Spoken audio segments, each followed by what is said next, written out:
This week, many of our largest corporations reported robust earnings, a positive sign of growth. But too many of our small business owners and those who aspire to start their own small businesses continue to struggle, in part because they can't get the credit they need to start up, grow, and hire. And too many Americans whose livelihoods have fallen prey to the worst recession in our lifetimes, a recession that cost our economy 8 million jobs, still wonder how they'll make ends meet. That's why we need to take new, common-sense steps to help small businesses grow our economy and create jobs. And we need to take them now. For months, that's what we've been trying to do. But too often, the Republican leadership in the United States Senate chooses to filibuster our recovery and obstruct our progress. And that has very real consequences. Consider what this obstruction means for our small businesses, the growth engines that create 2 of every 3 new jobs in this country. A lot of small businesses still have trouble getting the loans and capital they need to keep their doors open and hire new workers. So we propose steps to get them that help. Eliminating capital gains taxes on investments, establishing a fund for small lenders to help small businesses, enhancing successful SBA programs that help them access the capital they need. But again and again, a partisan minority in the Senate said no, and used procedural tactics to block a simple up or down vote. Think about what these stalling tactics mean for the millions of Americans who've lost their jobs since the recession began. Over the past several weeks, more than 2 million of them have seen their unemployment insurance expire. For many, it was the only way to make ends meet while searching for work, the only way to cover rent, utilities, even food. 3 times, the Senate has tried to temporarily extend that emergency assistance. And 3 times, a minority of senators, basically the same crowd who said no to small businesses, said no to folks looking for work and blocked a straight up or down vote. Some Republican leaders actually treat this unemployment insurance as if it's a form of welfare.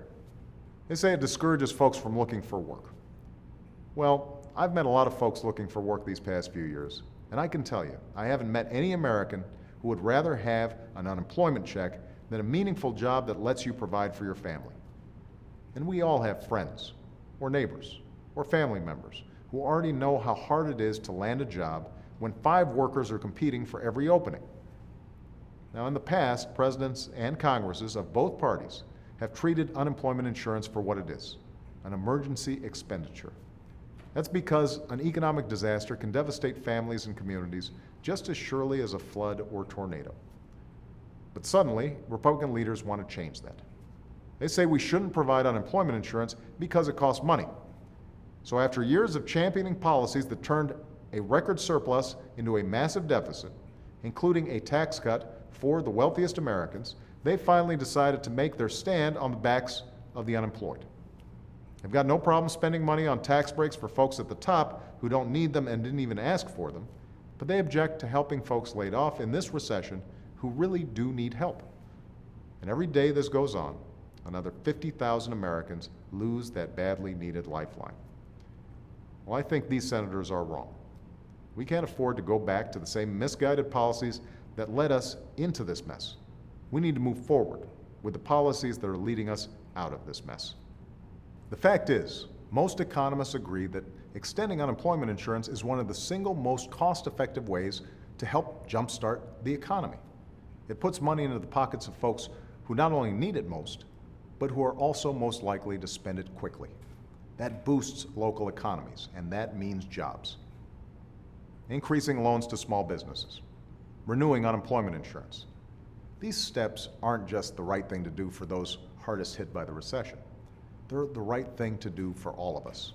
And I'm calling on Congress once more to take these steps on behalf of America's workers and their families and small business owners, the people we were sent here to serve. Because when storms strike Main Street, we don't play politics with emergency aid. We don't desert our fellow Americans when they fall on hard times. We come together. We do what we can to help. We rebuild stronger and we move forward. That's what we're doing today, and I'm absolutely convinced that's how we're going to come through this storm to better days ahead. Thanks.